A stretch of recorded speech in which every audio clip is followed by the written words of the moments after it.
अनुभवी आंखें सच दिखाते हैं, छुपाते नहीं। नमस्कार, आप देख रहे हैं अनुभवी आंखें न्यूज और मैं हूं आपके साथ संतोष गुप्ता। आइए देखते हैं बिहार की कुछ बड़ी खबरें। बिहार में किसानों की समस्या का समाधान निकालने के लिए पप्पू यादव सड़कों पर उतरे। उन्होंने कहा कि मुख्यमंत्री जी किसानों के चौसा के किसानों की समस्या का समाधान कीजिए। बक्सर का किसान बिहार सरकार को झुकाएगा। उन्होंने साफ कहा कि अगर किसानों की समस्या सरकार नहीं सुनती है तो वे इसके लिए तमाम प्रयास करेंगे। बक्सर में 60 दिनों से ज़्यादा से धरने पर बैठे हैं किसान। जिला प्रशासन के द्वारा उन्हें प्रताड़ित भी किया गया। मुआवजे को लेकर प्रदर्शन कर रहे किसानों पर लाठीचार्ज भी की गई।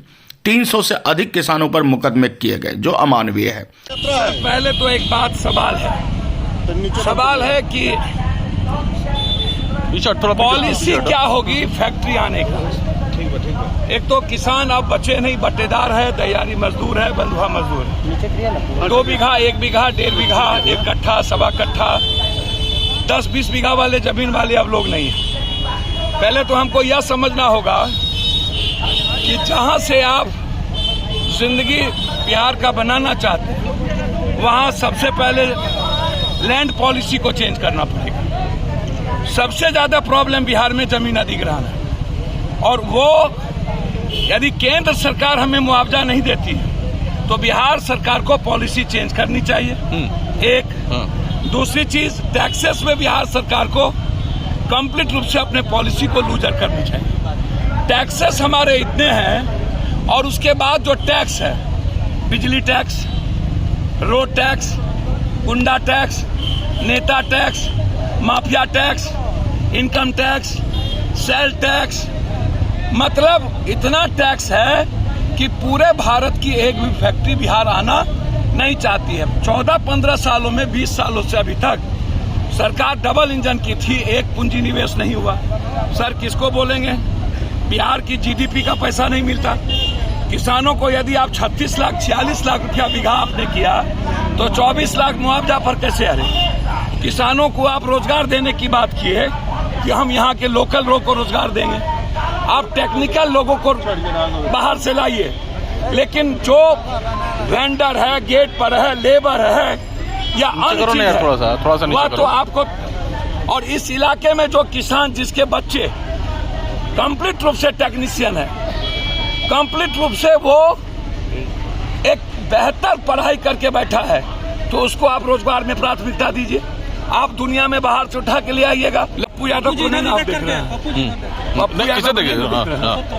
पप्पू यादव बक्सर में अभी 5 बार जा चुका है। अभी एक बगल में एक घटना, बगल में एक मर्डर।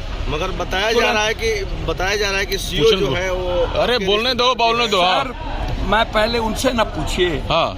जो लोग यहाँ इतने बड़े प्लांट में बड़े बड़े नेताओं के माफिया बैठे हैं। लेकिन 88 दिनों से आप लोग कहाँ थे सर? आप लोग पप्पू यादव से कहाँ पूछ रहे हो?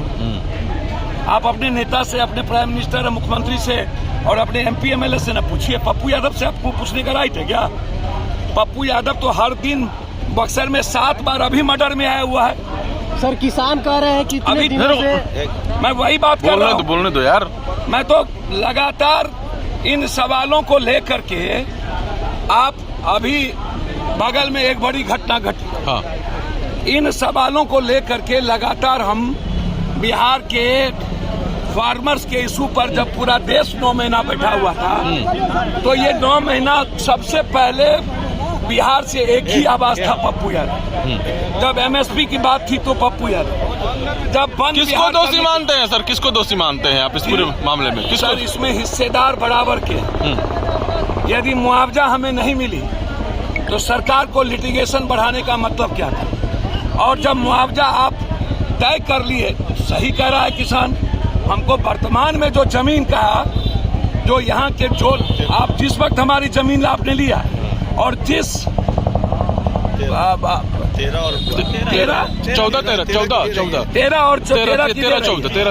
13-14 वाला, तो आप 13-14 का नहीं दे करके, और आप ये बार बार आपसे पूछा जा रहा है, आप बार बार कह रहे हो कि केंद्र ने पैसा नहीं दिया। तो जो यहाँ के सीनियर पदाधिकारी हो बताएंगे ना कौन नहीं दिया, कौन दिया। आप चुप क्यों हैं? अच्छा, लगातार यहाँ के जो नेता है इसको एक्सप्लॉयटेशन का जगह बना लिया है। ये कंपनी ठेकेदारों का लूटने का, पैसा उजाही का, पैसा ले जाने का। हर परिवार में कोई भी यहाँ पर जग होगा, शादी ब्याह होगा, यहाँ से टैक्स ले लो, उनका टैक्स ले लो। धन्यवाद सर, भीड़ लगी हुई है। नेता टैक्स ले लो, जो टैक्स लेना हो ले लो। मैं एक आलोचना नहीं करूंगा, मैं आपको बहुत क्लियर बता दूं, जिस तरह का बर्बरतापूर्ण लाठी महिलाओं पर चली है, या सीसीटीवी कैमरा के बारे में उन्हें नहीं पता था।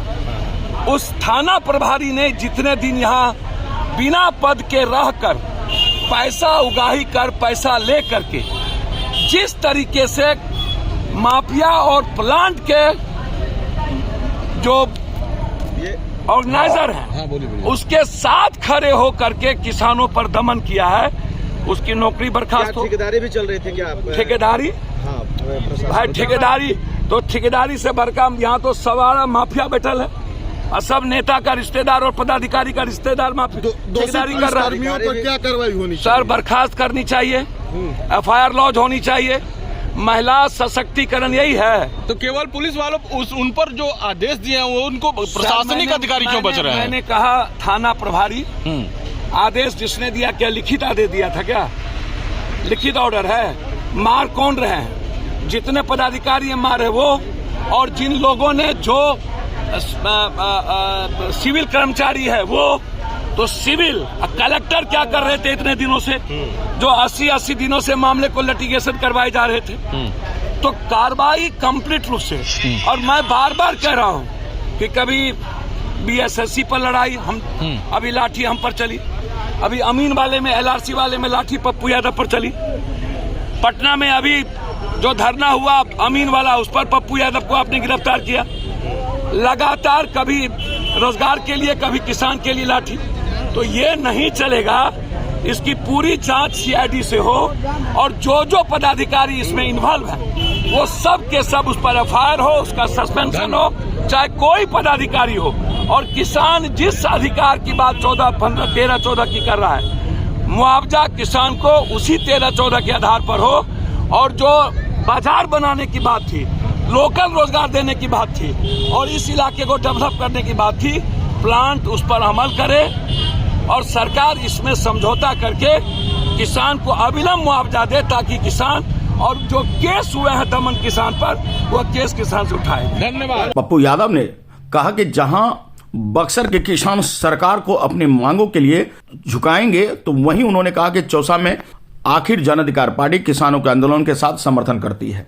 किसानों को वर्तमान समय के अनुसार मुआवजा मिलनी ही चाहिए। मैं पुलिसिया दमन और किसानों की समस्या को लेकर मुख्यमंत्री बक्सर जिला प्रशासन से भी बात करूंगा।